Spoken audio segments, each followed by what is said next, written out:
Vancouver, and to be with our second family, the United Steelworkers. Thank you.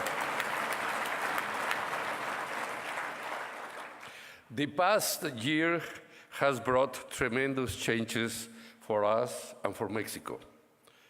Last year, the Mexican people rose up against decades of oppression and oligarchy and voted overwhelmingly for Andrés Manuel López Obrador and the Morena Party. Yeah, great. Great. The massive turnout, more than 11 million votes, more than any presidential candidate in history, in total 30 million votes, gives the new government unprecedented legitimacy and capacity. As part of this landslide victory, I was elected to the Mexican Senate, where I'm now the chair of the Labor Committee, vice chairman of the Economy Committee, and member of the Energy, Mining, and Foreign Relations Committees. Thank you. I want to express my deepest gratitude to many people, but especially to all the international trade union leaders who were with me, who accompanied me on that day when I swore in as senator on September 1st. My sincere appreciation to all of them. Ken Newman, of course, was there, Steve Hunt, Len McCloskey, my dear bro from England, many others, and then later when my dearest friend Leo Gerard also attended and came to Mexico, and with all the trade union leaders from not only from the AFL-CIO from the United States, but also from the Industry All Global Union, the General Secretary, Walter Sanchez, and of course all my dear friends from Marty Warren from District 6, Carol Landry, of course, the Vice President of United Steelworkers, and Alan from District 5 Director, all of them who have been so nice to all of us. And I just want to also express my sincere appreciation to my loyal and strong fellow members of the Los Mineros, the Mine and Steelworkers Union of Mexico. Here are two of them from the National Board, Sergio Beltrán and José Ángel Hernández Puentes.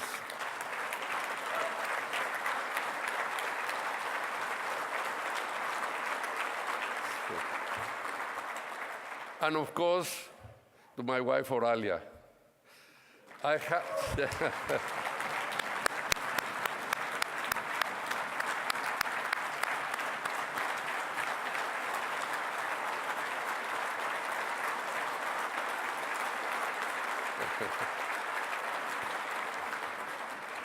She has been in this struggle. She's a real warrior.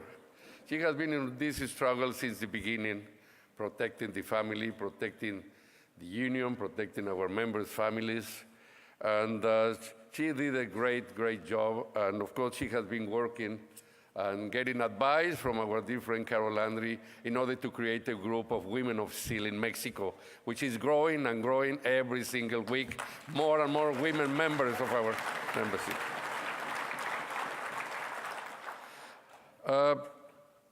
I just want to say that all these visits create a fantastic impact on our members and the whole society of Mexico, and strengthen our energy and the fight for justice in Mexico and everywhere in the world.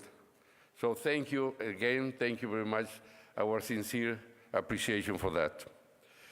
President López Obrador government is now focused in dismantling the corrupt and violent political structures that have perpetuated poverty and inequality for so many decades, and creating new institutions to invest in education and good jobs for all Mexicans. In just a few months, we have made a lot of progress. At my initiative, the Senate ratified the International Labor Organization Convention 98 on the right to organize and collective bargaining as one of the first actions This was done just in October. So we now have this agreement ratified and approved by the Senate in order to make a law, same as in the Constitution of Mexico.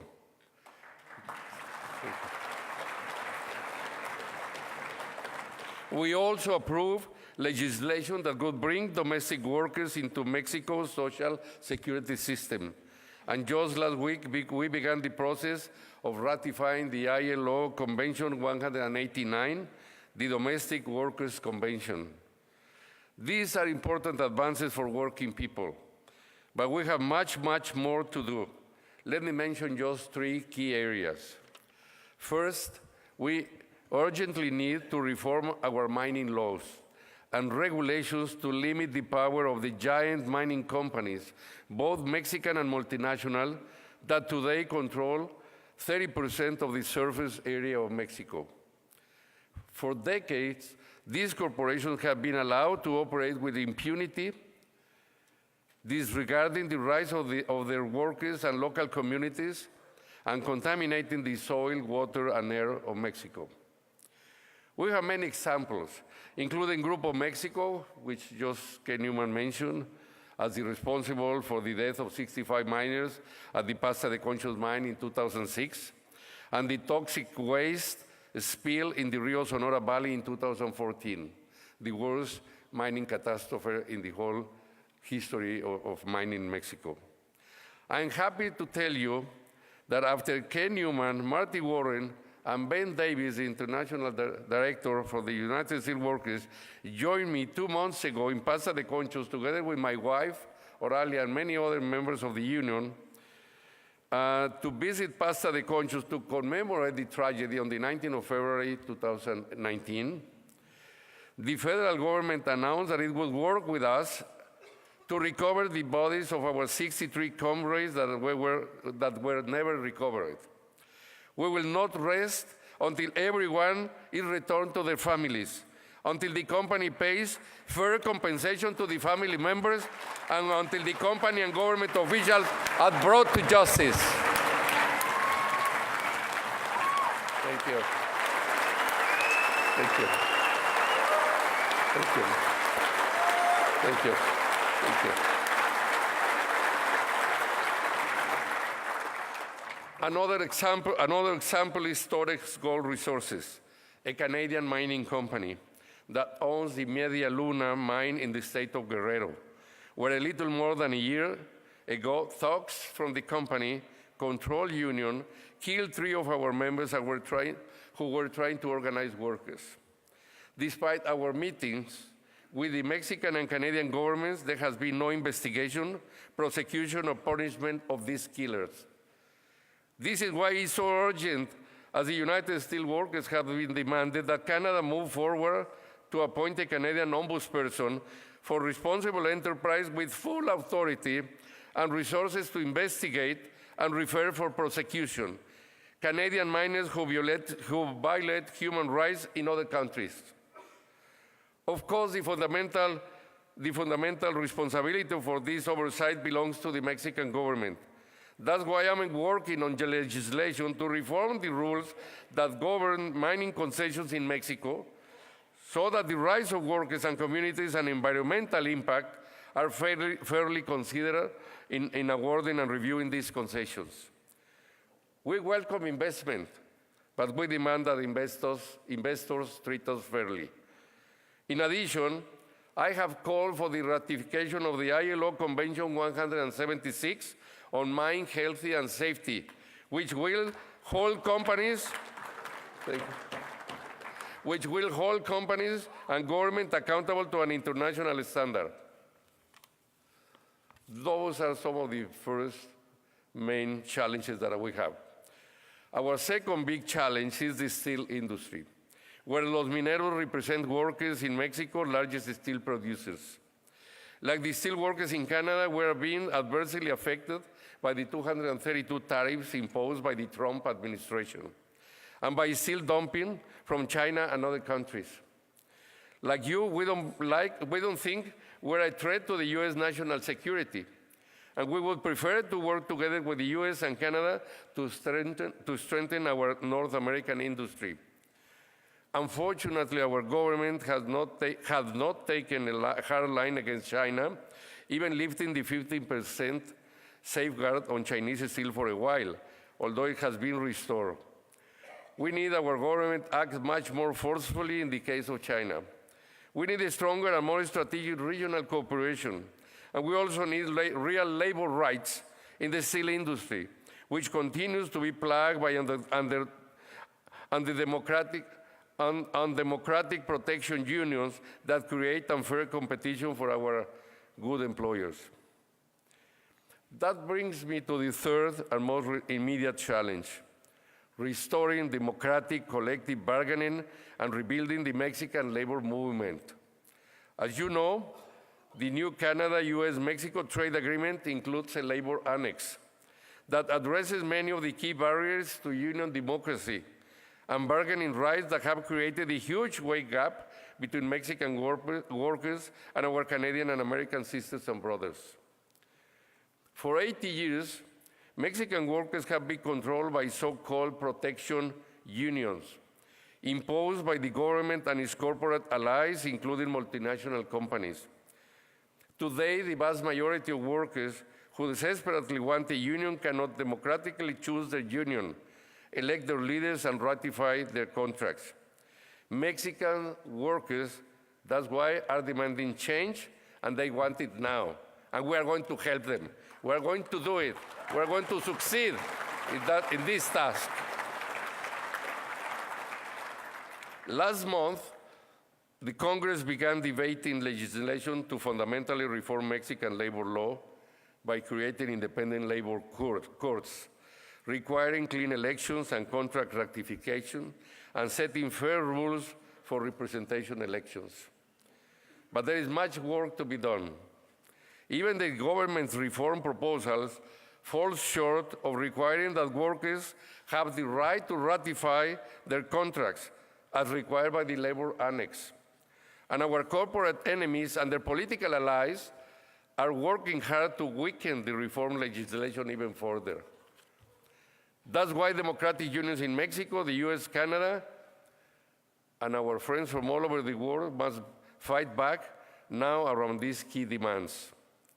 First, we must demand together that Mexico's labor law reform fully comply with the labor annex negotiated by our government. Workers must be able to choose their union, elect their leaders, and ratify their contracts democratically. Thank you. Second, we must insist that the new NAFTA includes strong enforcement provisions to ensure that labor rights are respected in all three countries. Companies already have to certify that they comply with trade rules to export under NAFTA. Why don't make them comply with labor rights as well? Third, we must work together to build and strengthen democratic unions in Mexico and call out the employers that are violating workers' rights. In February, this past February, the 13th of February, Los Mineros play a key role in launching a new national labor center, the International Workers' Confederation, to represent the democratic aspirations of workers not only in mining and manufacturing, but in all industries in Mexico. And we will soon be applying for membership on the International Trade Union Confederation, which is led by our great friend, yours and mine, Sharon Burrow, who was elected in December.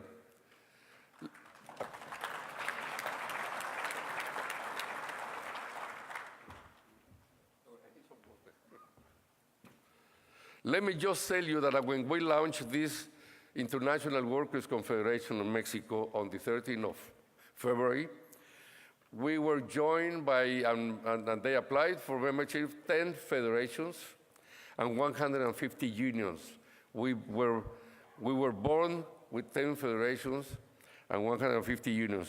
Today, slightly over 1.5 months after the launching of this confederation, we are still not being able to organize and fully work with many other unions. They have joined another 10 federations and 38 unions.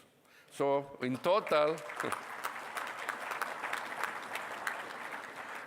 we have now 20 federations, 1 confederation, and 188 unions.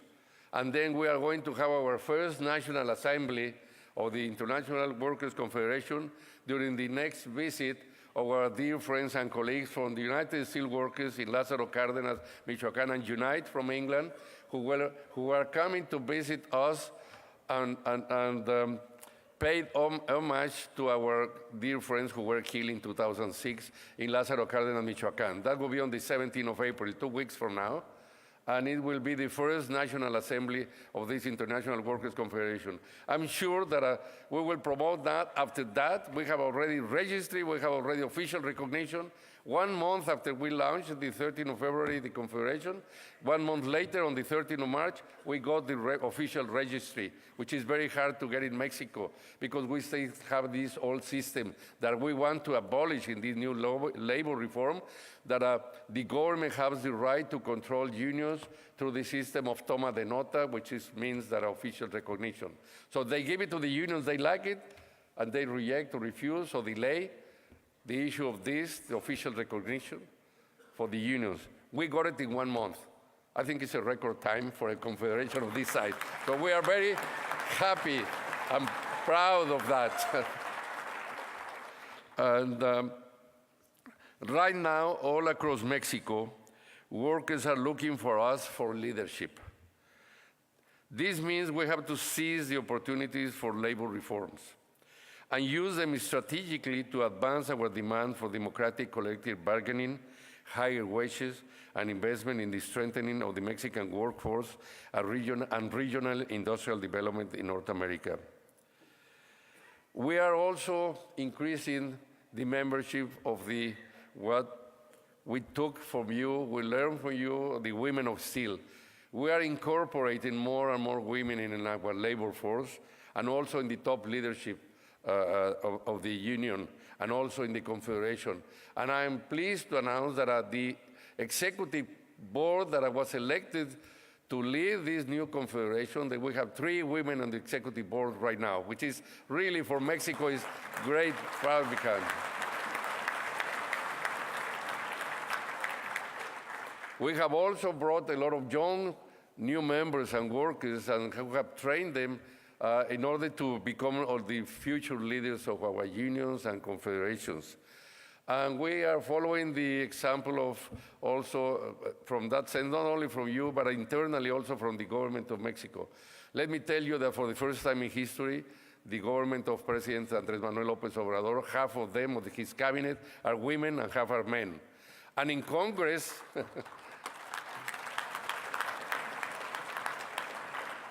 and in Congress, out of the 128 senators, half of them are women, also from all parties. So this is really good.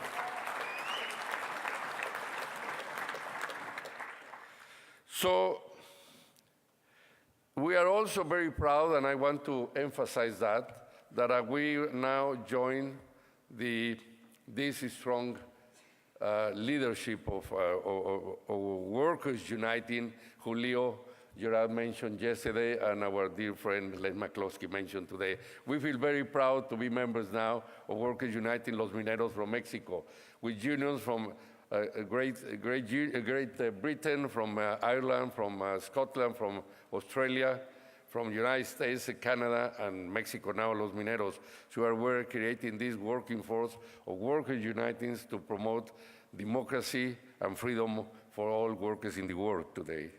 So I'm very proud of that, and thank you, Len, for your support. And as I expressed to my dear friends from the United Steelworkers and my dear friend Leo Gerard for this support.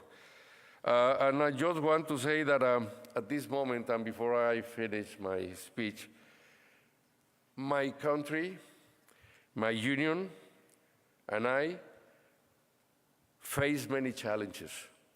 But when I think that a year ago, I was here in exile, in a forced exile, living in Canada for 12 years. And now that I'm a senator in my own country, I have to believe now that these challenges too can be overcome. Same as we succeed in the past, we will succeed in the future. This is my commitment, this is our challenge, and this is the Mexican government challenge as well. One thing I know for certain, just as the Steelworkers supported me a year ago, and all of you from all over Canada and United States, so you will support me today as well. You did it unconditionally as an act of true solidarity. Your solidarity, the support of my members, the love of my wife and my family have really enabled me to accomplish more than I have ever dreamed. And I owe it to all of you to continue the fight until we have justice, respect, and dignity for all workers in every country. Thank you very much for your really brotherhood and friendship. Thank you to all of you, and solidarity forever, brothers and sisters. Thank you. Stay up here. Stay up here. I'm going to give you a gift. I'm going to say a few words. Okay. Thank you. Thank you. Look at. Thank you. Thank you. You know.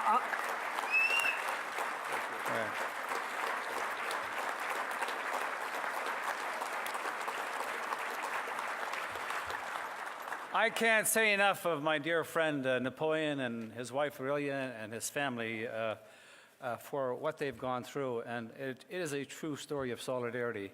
And as Napoleon was speaking, and as if you know at the beginning of the conference, you remember when we kept saying to each and every one of you, where we had our politicians here, elections matter.